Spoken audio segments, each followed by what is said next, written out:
All right. Welcome, everyone, to the 2024 Hunter Syndrome Community Conference, or HSCC. My name is Andrew Hoffman. I'm the board chair at Project Alive. Project Alive's mission is where we exist to find a cure for Hunter syndrome through research and advocacy, and we provide education and resources to the Hunter syndrome community. We're so excited to kick off this year's conference. This is one of the key ways that we provide that's education and resources to the community.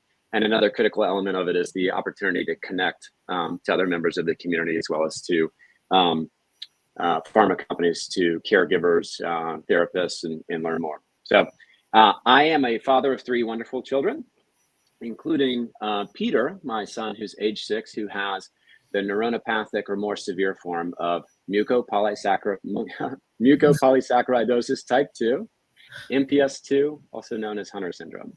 For those who were able to join earlier, there was a great session about Hunter syndrome 101, and I would encourage it for those who don't know as much about the disease. That will be available as a recording later, and you can come back and take a look at that because it walks through the diagnostic journey of finding out about the disease and the manifestations of it. So my son had a bone marrow transplant at just under 2 years of age and is now in a clinical trial, both of which my wife and I think is having real benefit for him.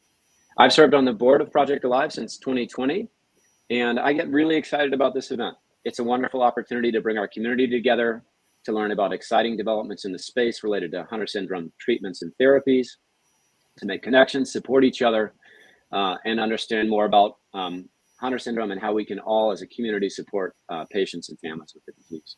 There have been a lot of beautiful and serendipitous moments in past conferences, seeing members connect with each other who were otherwise rather isolated, providing critical updates on everything from best practices in anesthesia to how to advocate for Hunter syndrome children in individualized educational plan or IEP meetings with schools, hearing the latest on promising new therapies, and many, many more moments. So as we kick off this year's conference, I have the distinct pleasure of introducing Kristen McKay, who's the president and executive director of Project Alive. Kristen took over the helm as executive director in late 2022, and she had previously served on the board. She's a lifelong member of the Hunter syndrome community. Her late brother, Zachary, gave her the drive to really spread awareness about MPS 2 and to understand it and get involved from a very early age. Her own son was diagnosed just 3 years after the passing of her brother, and really ignited and kickstarted that passion to find a cure. Kristen's been actively engaged with the Hunter syndrome community through much of the medical development of therapies. And her brother, Zachary, received enzyme replacement therapy, or ERT, after 10 long years of not having any treatments. And her son received a stem cell transplant at 4 months old. Both Kristen and I are deeply excited about the therapies that are currently under development for the disease, which of course we'll learn more about this during the conference today. Kristen cares really deeply about our community. She's a tireless advocate for patients and families. That's Kristen for us grown-ups. For the children in our community, she is more fondly known as, and maybe more importantly known as, the bingo lady, and has been known to put on a pretty engaging bingo, which we may, I hope people have a chance to join later.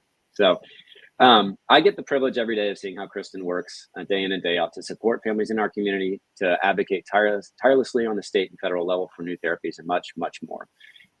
So Kristen, excited to get to introduce you, and thanks for doing so much to make this possible today. Thank you so much. That was such a nice introduction. And good morning, everybody, or afternoon, wherever you may be. So excited to be here for, our 4th year of HSCC, and it's just such a pleasure, and it's so exciting, and I'm so glad to see so many people here with us, whatever time it may be, and looking forward to the rest of the day. Indeed.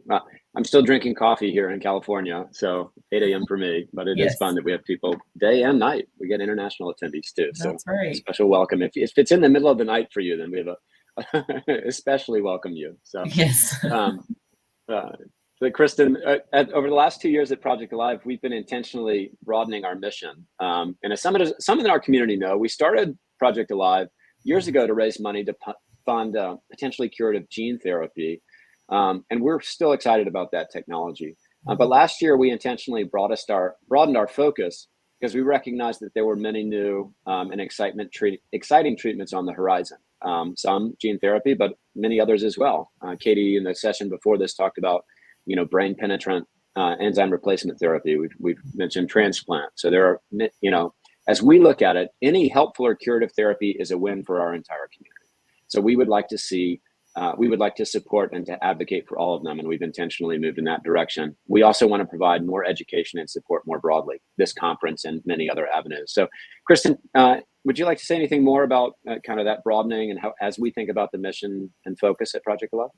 Yeah, and that's exactly right. I think, looking at everything from a bird's eye view and recognizing that we have 3 clinical trials that are in phase 3 right now. And as you mentioned earlier, coming from my earlier childhood, of there was no treatment whatsoever, not even enzyme replacement therapy. It's just amazing. It really blows me away. And those potential treatments are so close to the finish line. And for us, I think as Project Alive, in reality, our true mission is to get all of our boys treated as soon as possible. And we need something that's going to be effective.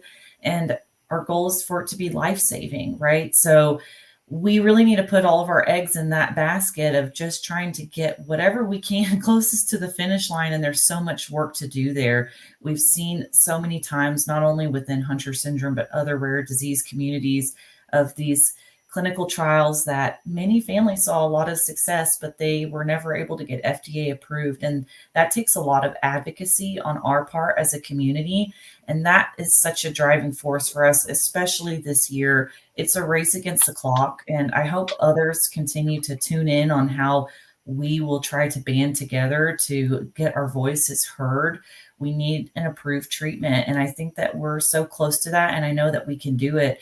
So that was a big driving force behind us broadening our mission so that we can focus on the things that we really need to focus on now. We also want to expand our ability to promote all kinds of Hunter syndrome research. So while for so long we were, kind of tunnel visioned into just trying to find some kind of treatment, just trying to keep our children alive, which we have to do, we're still in that space, but we also want to look at quality of life. And there's a lot of room for us to increase the quality of life for our community.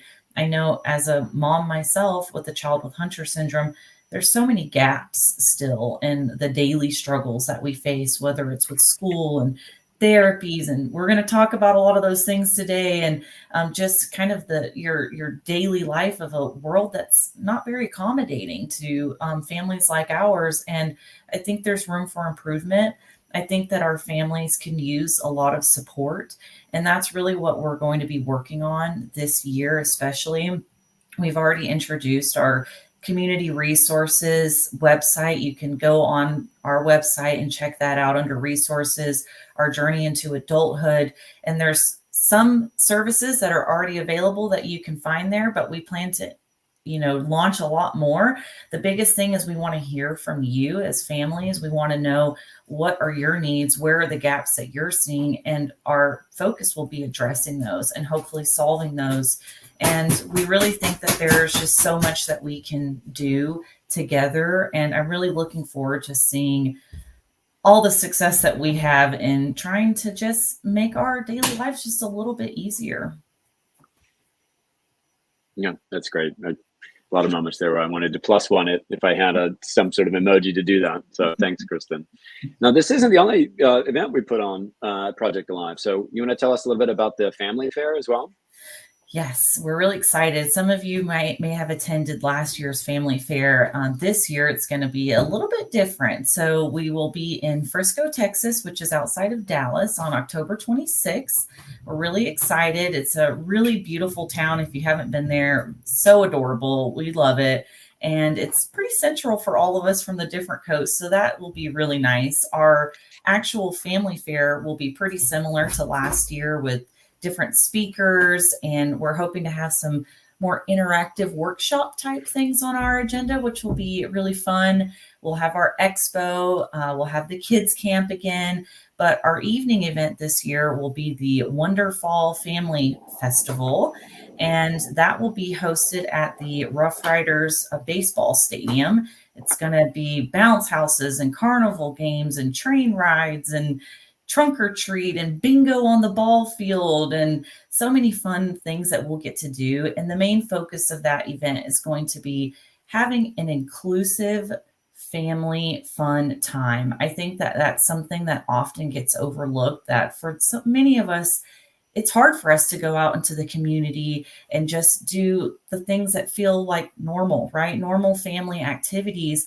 And we really want to show not only our community, but the broad community that it's not that hard to have inclusive events. It's not that hard to include everyone, to make those small accommodations so that all the kids can have fun.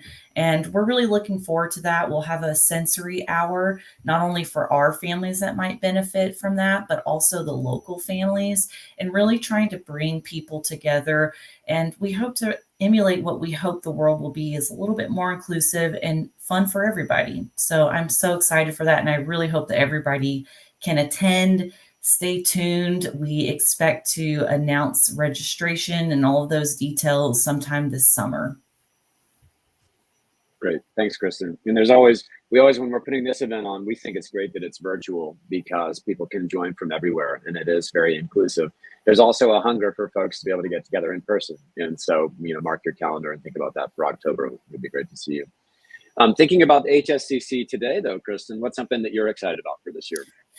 So many different things. I really love our agenda today. I think that we had a great focus on kind of what I talked about, of just that daily life support that we need, and really trying to provide some toolkits for families. So our next speaker, which I'll introduce momentarily, will be great at discussing all things therapy, really. I think many of us have those struggles sometimes with, what kind of goals can I set for my child, and how do I work with the therapist to do that and bring about success in that way. We have someone speaking about inclusion practices, and again, I'm all inclusion today, but I think it's great because we can learn how to take those tools that she provides to us and take that to our school and to our community and really try to build that better world for our children. And I'm so excited for that. We also have Julie Isengard coming, who we all know and love, and she'll also talk about therapy in the classroom, but really discussing behaviors and how to make accommodations that are appropriate for our children so that they can be included in the things that they need for learning. And there's so many more great things, but I really hope that everyone can stick around for them all. As you mentioned, everything will be recorded and available later after the conference, and we'll send out an email to let folks know. You can also, if you are a Spanish speaker, we have some translations available. And I believe my friend Jeanette has put some information in the chat on how to access that, so you can have that transcribed. They're also available in English too, if you just need accessible captions. So yeah, really looking forward to today. Great, me too. And I love the emphasis on thinking about educators and therapists and whatnot, and really trying to cater to some of that community. I think that'll be a real benefit to them and to, of course, to all patients with Hunter syndrome. Mm-hmm. And then, Kristen, I think you're going to introduce our next. Anything else on the agenda today, or want to take that away? Oh, one thing I almost forgot to mention, and I can't believe I did. It's probably the 8 a.m. hour that we're in here, but Project Alive, actually, this is our big surprise. We have launched our new store. And if you head over to the expo and check out the Project Alive booth, you will see your coupon code. Oh, there it is. Karen put it on the screen for us. But if you head to our website, there is a new shop. It's got all kinds of gear on it and so many more to come. We're working on putting together some really cool designs, but you'll see our new logo featured that highlights our new mission. And we're super excited. So make sure you go check that out, use your coupon code, and get all the gear. So without further ado, we can go ahead and introduce Lauren Newhouse, who, if you attended our last year's family fair, you would have met her there. She did a phenomenal presentation, and we all loved it so much. We had to ask her back and make sure that you all got to hear it too. Lauren is an pediatric occupational therapist at Children's Hospital of Orange County. She's also an adjunct professor at Cal State Dominguez Hills. And most importantly, she's just a fantastic person. And I will say my favorite thing about Lauren is how great she is at giving parents the tools to advocate for their children. And that is just something that really strengthens and empowers us as parents. So I have been very fortunate to been on the receiving end of all of her wisdom, and it just means so much to me to be able to share all of that with you. So I hope you enjoy this presentation, and I will bring Lauren up to the stage.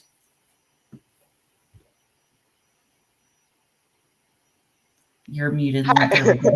Hi, everybody. Thank you, Kristen. It's always a pleasure to get a chance to work with you guys, but also just I think the Hunter syndrome community in particular is just a very, very special space that I'm just grateful to be invited to.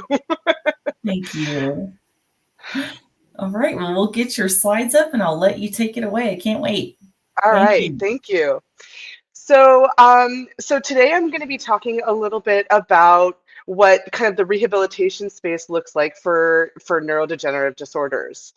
And as an occupational therapist, I'm part of the rehab team or the habilitation team when we're talking about development.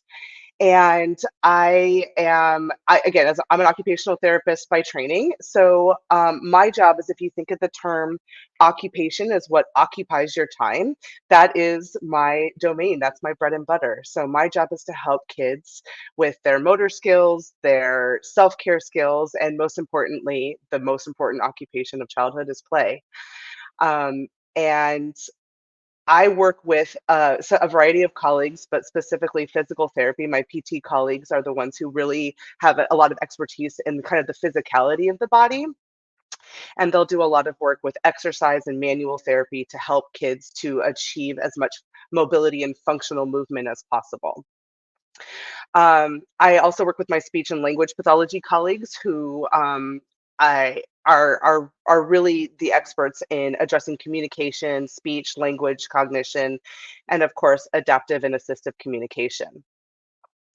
Both occupational therapists and speech therapists are cross-trained and can provide feeding therapy as well with advanced training, which I also have undergone to address specifically feeding and swallowing challenges that can be associated with Hunter syndrome.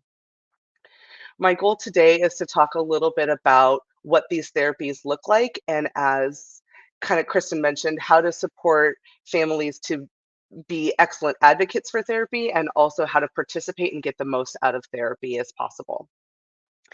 In terms of therapy, and I presume that a lot of families have had access to different therapies in different contexts.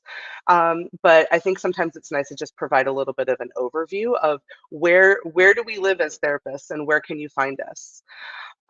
For the 0 to 3 population, and it was so nice to hear all of the kind of early detection and testing that's available now. And now that we have a little bit better access to early detection, early intervention is a little bit more accessible for our MPS families. And so we'll see kids in the early intervention phase. We'll also see kids in hospitals. In schools, as well as in outpatient and community clinics. And I'll talk a little bit more specifically about what each of these look like in the upcoming slides. I think one of the things that's always tricky is knowing what each therapy is and when do you need which. And because I'm an occupational therapist by training, that's going to be the focus of my talk today, because it's also just where my heart is. But when do you know that maybe OT might be the right fit for you and your family is when the kind of challenges that are associated with MPS start to affect things like fine motor skills, self-care skills, the range of motion and the stiffness, and kind of especially the changes in the hands and fingers that can often impact some function. And we're really, really good at working with that. Any feeding and swallowing challenges are are a great opportunity for us to be able to intervene and improve. Behavior management is something that we kind of talk about a little bit in various contexts, but we can support, as well as managing the joint contractures.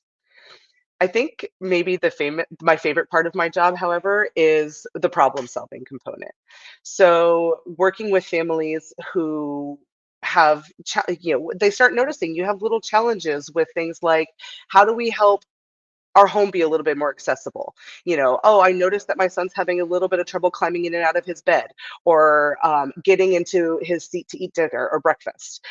So making home modifications, big or small, to make sure that your child can be as independent as possible in the home, but also strategies to help him do maybe whatever it is that he wants to do. So maybe he wants to hold a baseball bat or use a particular fork, um, or put his backpack on in different ways. So strategies to help him do the things that he wants to do in the context of just the way his body works, and how do we be creative in our thinking to have him be as independent as possible. And then, of course, OT also has a big role in any prolonged hospitalizations. And we heard a little bit about um, maybe kind of the medical interventions, especially in the context of prolonged hospitalizations. A bone marrow transplant is often a prolonged hospitalization. And then any other surgeries, scoliosis or kind of spinal decompression surgeries, OT can often play a really good role in keeping your children as strong and as active as possible to hopefully shorten their hospital stay. One of the things that I really love about my job is that I have seen across the board, no matter what a child's challenges or abilities are, they have an innate desire to play. And my job in therapy is to take that innate desire and to foster it and to protect it and to encourage it mightily, but also to use that drive to play as basically a tool to help them work on their areas of challenge. So maybe they really, really love a certain ball or a certain musical toy, and I'm going to use that toy to help them work on their climbing skills or their reach or their fine motor skills. So therapy should always look like play. And but there should always be a component of challenge to it, right? Because we're using play to help them get better and to build skills. As much as I'd love to just like hang out and play with your kids, you don't need to come to me for that. We could just do that on the side. But when I'm here in a therapeutic context, my job is to help your kids get better in the context of play. One of the things that's really important about therapy is that your family and your caregivers and whoever is most important to you should be encouraged and welcome to participate in therapy and be given things to work on at home. I think sometimes as therapists, we get really excited about the work that we do, and we sometimes forget to give you the kind of more specific guidance on what do you need to do at home to continue this work and to help your child.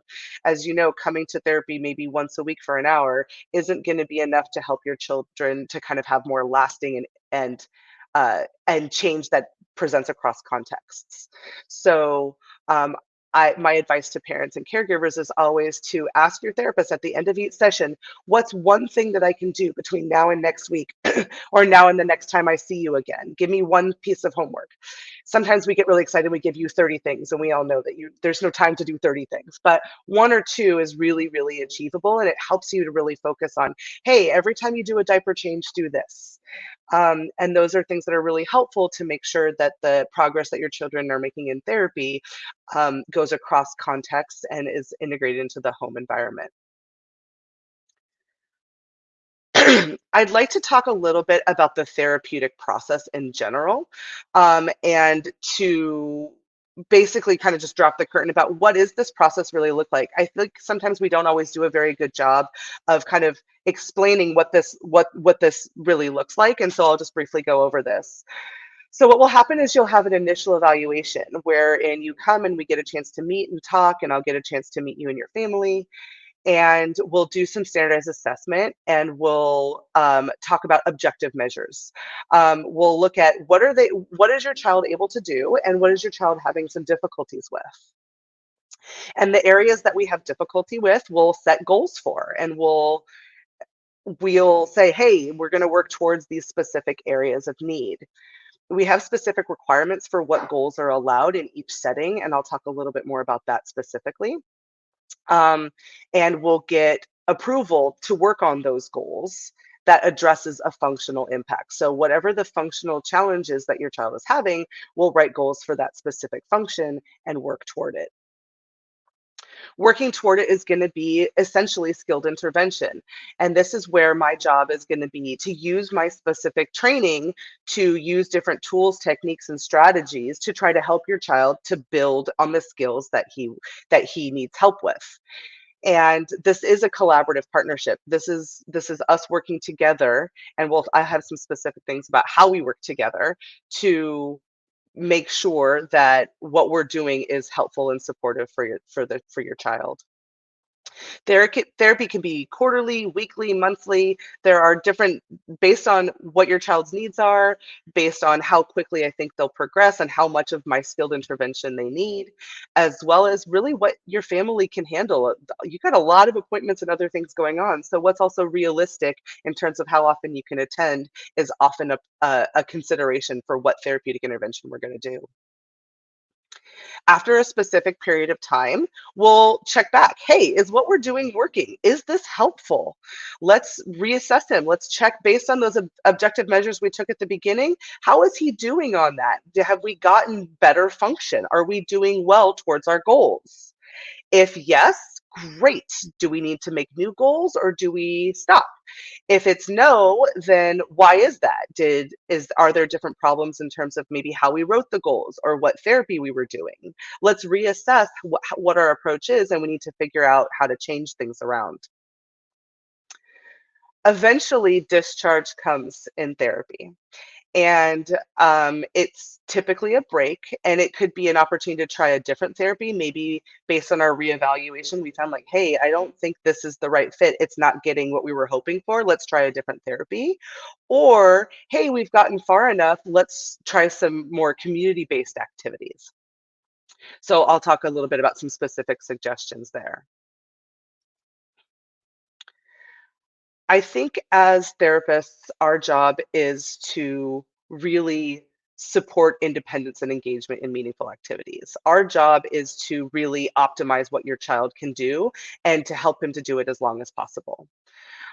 We do address kind of physical and mental challenges that are caused by MPS II, as well as provide the family and caregiver with the support they need to really foster an environment. And I love that Kristen's always talking about inclusion. It's like, how do we foster an environment for this child to continue to thrive and participate as actively as possible for as long as possible? And I think along that line, I think as OTs in particular, like my job is to support you and to encourage and kind of to do the work to fiercely protect as a childhood and to have as normal of a childhood as possible. I don't know what normal means, but to be able to engage in all of the activities as a family that you want to do, and for your child to be able to experience all of those things that you kind of hoped and dreamed for him. Unfortunately, as dedicated as I am to this community and to my work, unfortunately, I'm not a miracle worker, and I do have some limitations of what I can and can't do. I'm not able to have your child progress any faster in therapy than his own pace. And I understand, especially as a parent, the anxiety and sometimes the frustration that comes from having a child who has differences in their development or a slow developmental progression. But unfortunately, we have to meet him where he is and go at his own pace. If I could stop the MPS II progression, I would. And luckily, there are some very, very brilliant people who are doing the work to address that. But specifically as therapists, that's not something that we can do. However, we can do our part to help slow it down. Of course, we can't take the place of the parent's role just to complete those daily tasks, but our job is to support you to take on those roles as much as you can. And to, of course, understand that therapy can't last forever. And there's actually a lot of really, really good evidence that supports what we call episodic care for therapy. So having bursts of therapy to focus on specific skills and then taking a break is often the best fit. Goals should be a collaborative process between your child, you as the family or caregiver, and the therapist. And each of you have a critical role. As the therapist, my job is going to be to really know your skill set. Like, I know what I can and can't do, what the limits of my profession are, the rules of my setting and funding source, what my training provides. But you as the family, and you and your, as you know your body, you know your son's body, you know how he feels, what's most important to him, and what he responds best to. So as a therapist, I desperately need your input regarding what you already know, what you've already learned about what works best for him and how he grows and changes. And no one knows your child better than you do. So the more input that you can give us on what is his pace, what has he kind of shown, what's worked for him in the past, or what hasn't worked, what have you already tried, is really, really helpful. I found specifically with goals, and specifically in the context of Hunter syndrome, that a common mistake therapists can make are that they may write goals that are a little bit too lofty.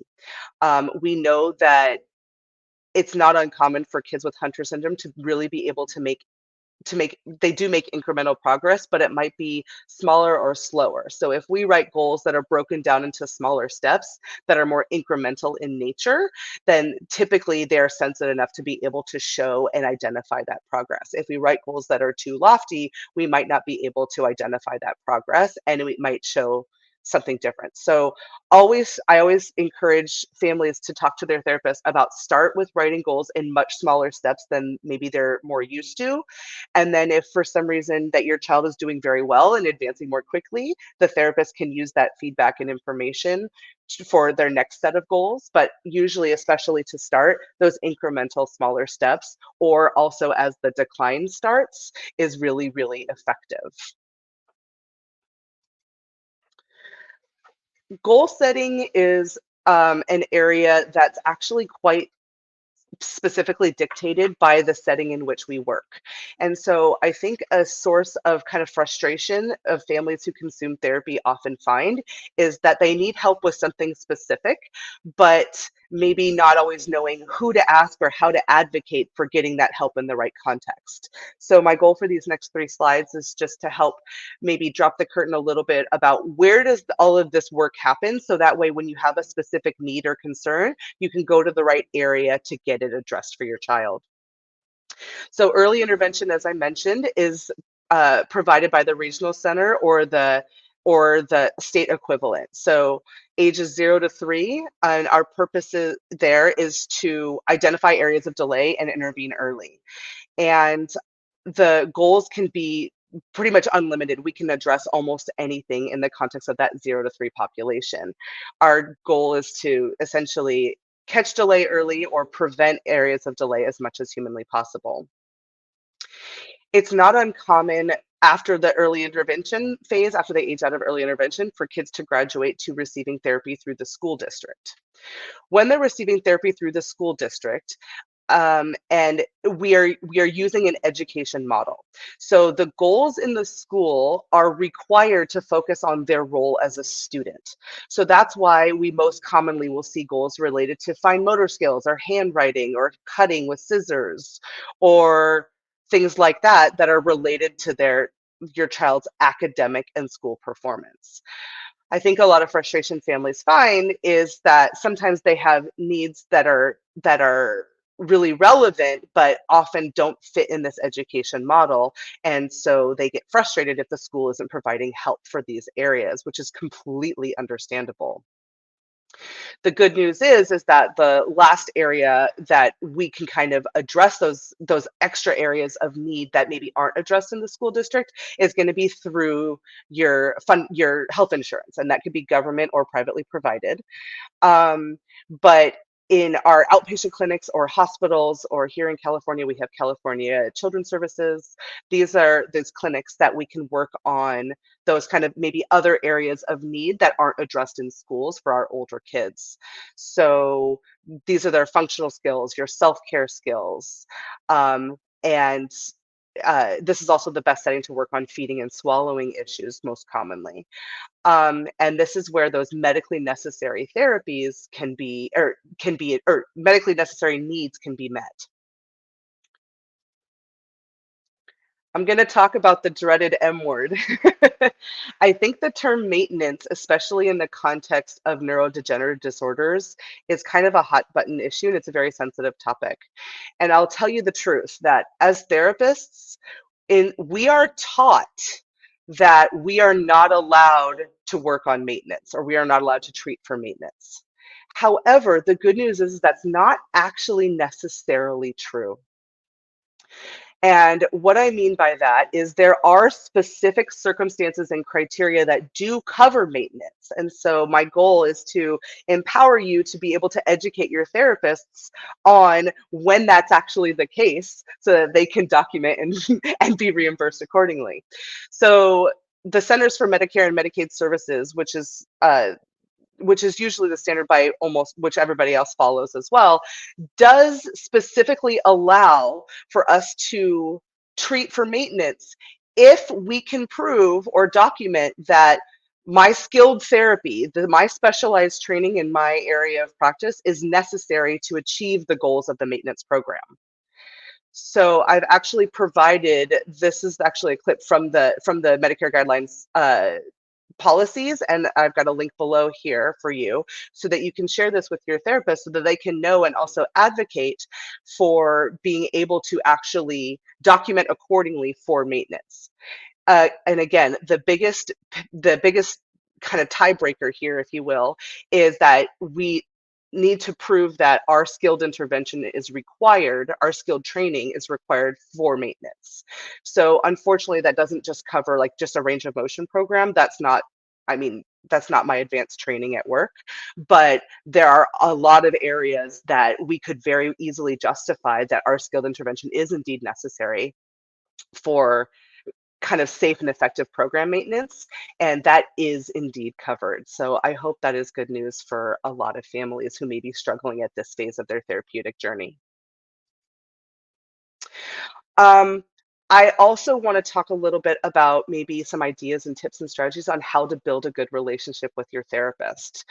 I know all too well how sensitive and intimate and how special the relationship is with choosing someone to help you take care of your child. And needing help to take care of your child is a special circumstance in of itself, and choosing the right person for that again, I don't take that opportunity lightly. And you need somebody who that you feel like you can develop trust and mutual respect with. And what you are looking for in a therapist is someone who shares your vision for your child, who can see him the way you do. And for those of you who, especially I think in the early phases of diagnosis, maybe aren't really at the place who can develop that vision for who can see the vision for your child, maybe especially when you're first diagnosed, you kind of feel like the world is pulled out from underneath you and you need to help to develop that vision. Again, you need a therapist who is available for that. Unfortunately, because MPS is indeed so rare, and because you guys are beautifully spread all over the country and the world, the opportunity for us as therapists to develop maybe more specific MPS 2 expertise is a little bit more limited. So even though most of us will not be a Hunter syndrome expert, there is a therapist out there that's going to be a good fit for you. And so the therapist that you're looking for may not be a Hunter syndrome expert or have that on their bio, but they're going to have a therapist, but you're looking for a therapist who's creative, who's open-minded, who is curious and collaborative. And so you need somebody who, again, is willing to really work shoulder to shoulder with you, with your child. And one thing that I will tell you is that no one is more invested in your child's success than you are. And I want to encourage you to never apologize for advocating for him. It's always okay to change therapists. If you have a therapist who's not a good fit for you, who you don't feel comfortable or he doesn't feel comfortable with, and you're not getting what you need from them, you don't have time to waste with a therapist that isn't a good fit. And it's okay. It's always okay to change therapists and never need to apologize for that.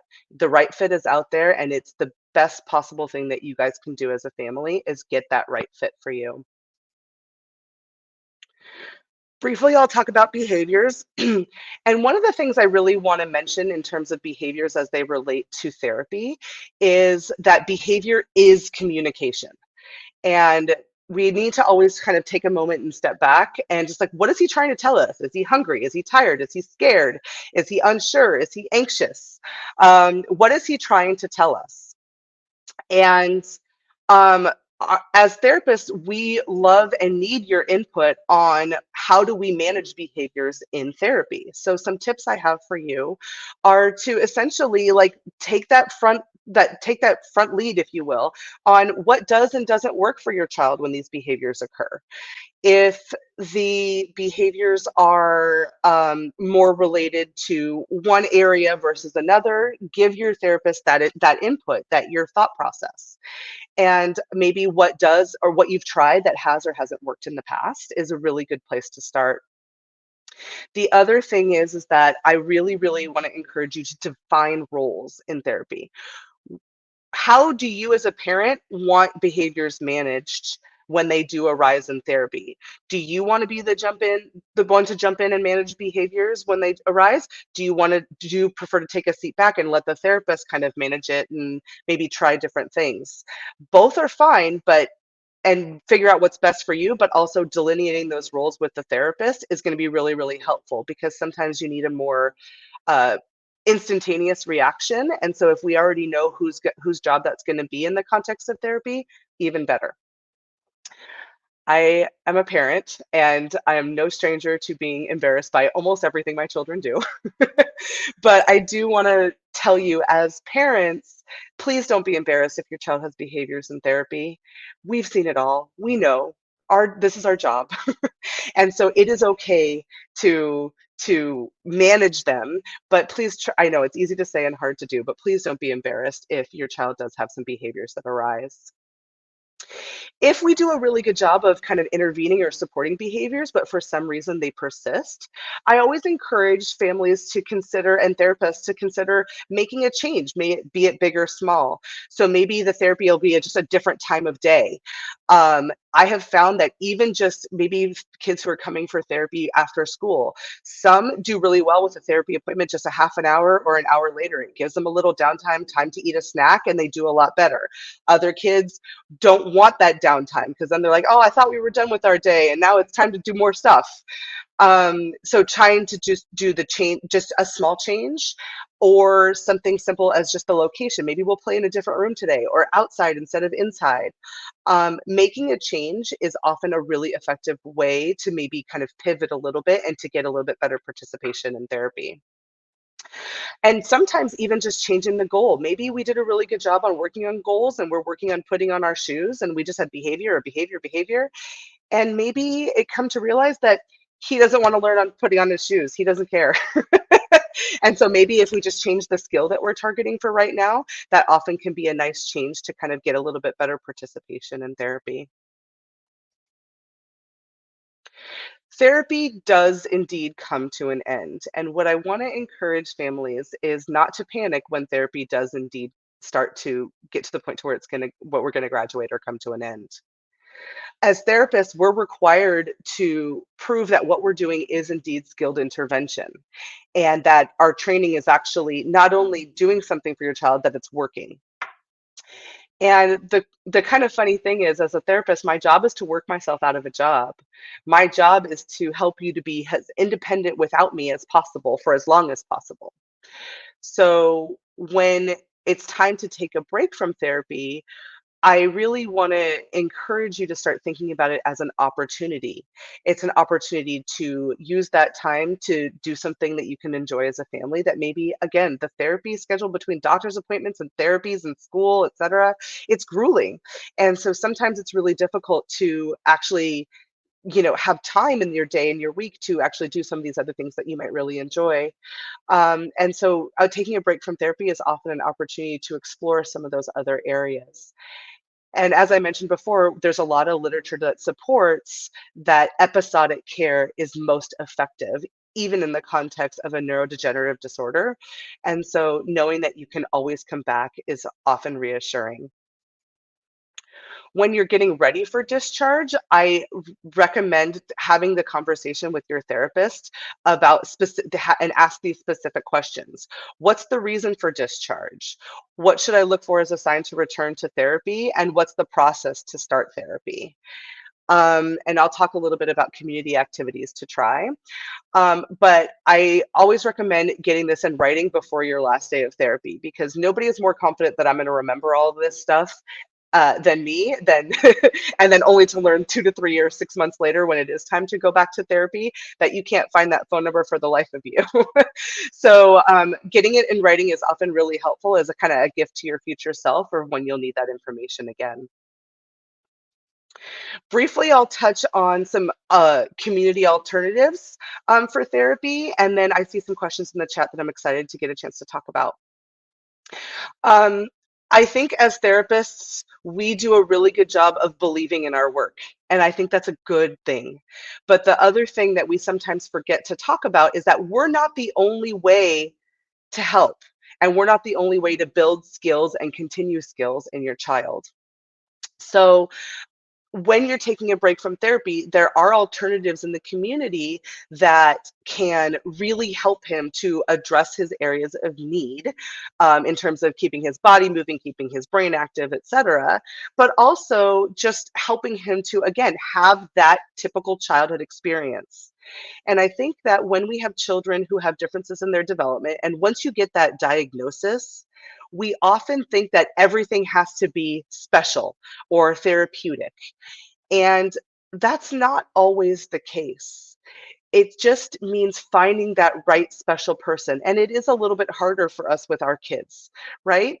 But finding just that creative and open-minded and just perfect swim teacher, or the person who has no problem with kind of including them in whatever dance program they have. There are community-based activities that are available, and again, finding the right one is worth its weight in gold. Here on the west, I live here in California, we have a surf camp. We have all sorts of really, really fascinating and exciting things that kids can try that is really, really good for their brains and bodies. And I think you always want to find the right occupation or the right activity for your child. But honestly, whatever he wants to try is the right fit for him. So I really want to encourage families to know that skilled intervention in that one-on-one setting is not the only way to help your child.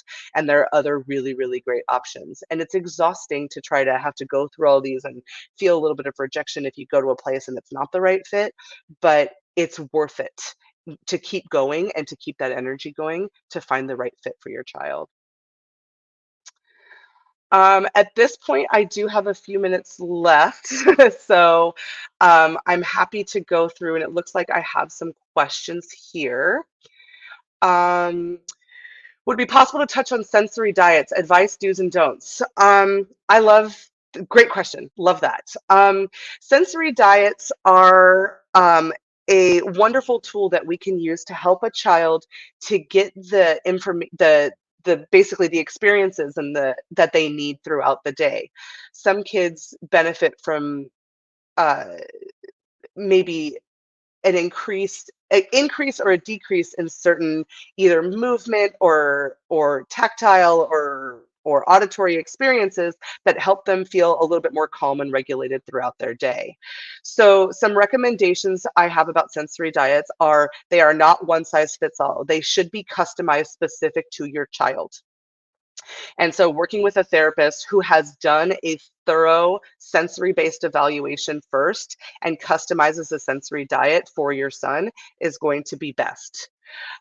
It is possible to overdo a sensory diet. So some don'ts are we don't provide sensory information just for sensory's sake. So we don't just put them on a swing just forever or for a time limit. We're looking for measures on giving him what he needs without giving him too much.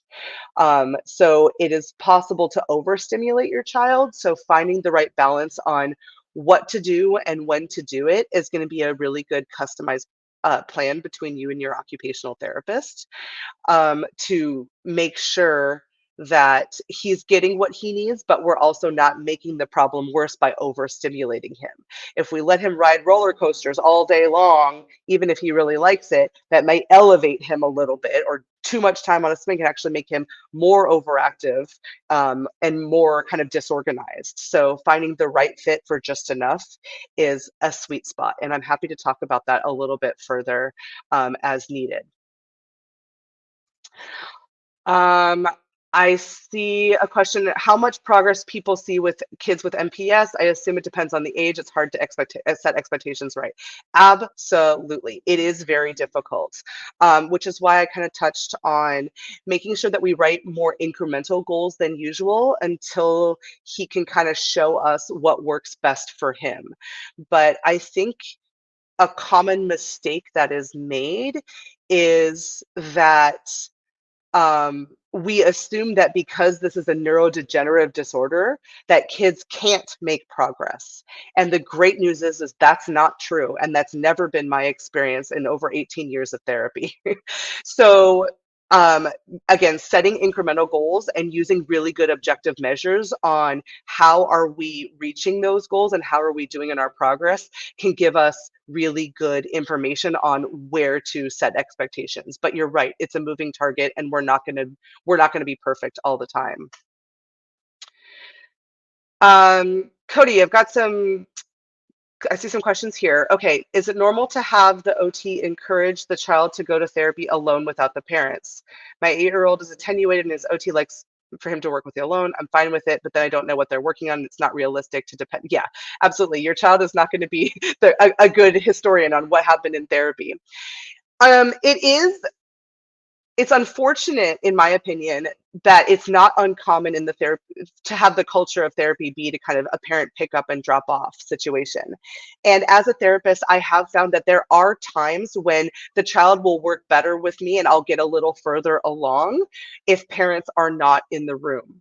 However, if a child is able to do it for me, but they're not able to do it in any of their other contexts, I'm not doing my job.